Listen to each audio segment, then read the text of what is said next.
Тай массажы спа салонындағы сұмдық. Сәлеметсіздер ме? Маған көмектесіңіздерші. Менің өміріме қауіп төніп тұр.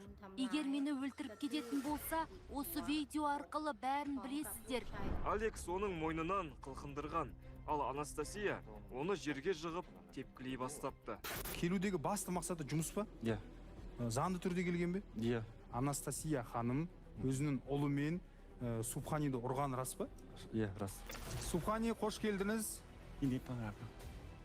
Қанша Таиланд қызы болды? Ол заңды түрде келген бе? Иә. Анастасия ханым өзінің ұлымен Субханиді ұрған рас па? Иә, рас. Субхани, қош келдіңіз. Қанша Таиланд қызы болды? Ол спада. ณ ตอนนั้นมีอยู่ 5 คน 5 адам. Жәнібек, сен арызды жаздың ғой? Иә. Иә, жаздым. Соны қайтар. Егер жоқ, қалай қайтарамын? Ал егер қайтармасаң? Өлтіреміз. Они бандиты были, да? Да. Біз таңғы 10-нан түнгі 10-ға дейін 12 сағат тыңбай еңбек еттік. Мен қатты қашып кеттім, шаршадым. Айттым ғой, итше жұмсайды бұлай.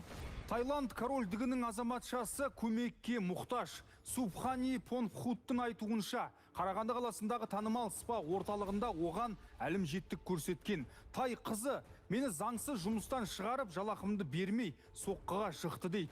Шетел азаматтары елімізде заңды жұмыс істей ме? Мақтаулы Тай массаж істейтін мамандар медициналық тексерістен өте ме? Қайырлы кеш, Еуразия бірінші арнасында көреміз. Сіздермен Руслан Өтепбай.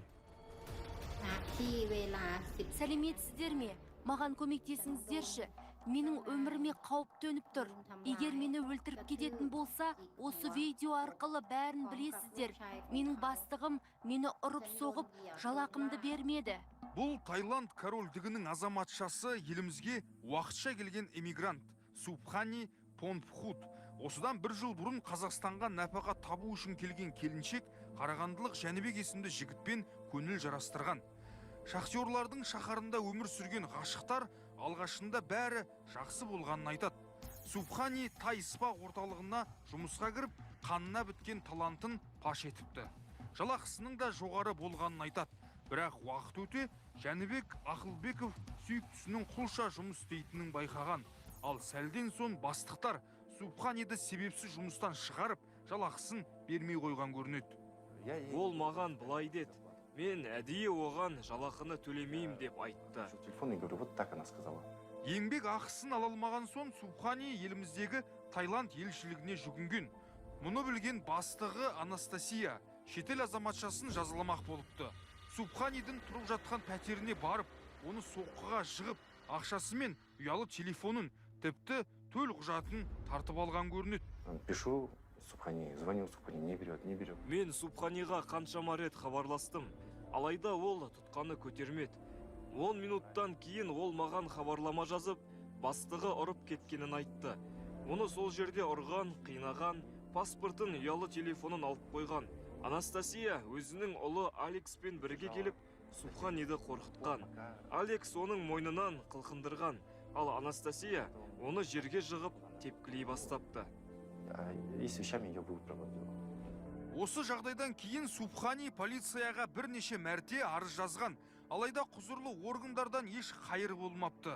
Тығырыққа тірелген Тай қызының тағдыры үшін Жәнібек өзін қоярға жер таппай келеді. Оның 2 кәмелетке толмаған баласы бар, жалғыз басты ана. Әкесі қара жұмыс істейді. Ол балаларын отбасын тастап, Қазақстанға еңбек етуге келді. Енді осындай жағдайға тап болып отыр. Бұл өте өкінішті. Приехать именно к нам, да, в Казахстан, и мы так поступаем с ним. Субхани не үшін жұмыстан қуылды? Тай корольдігінен Қазақстанға келетін жандардың мақсаты қандай? Еліміздегі массаж орталықтары мен спа салондарының жұмысы заңды ма? Бүгін көреміз. Шетелдік сүйіктісі үшін араша сұрап келіп отырған студияға Жәнібек Ақылбекті шақырамын.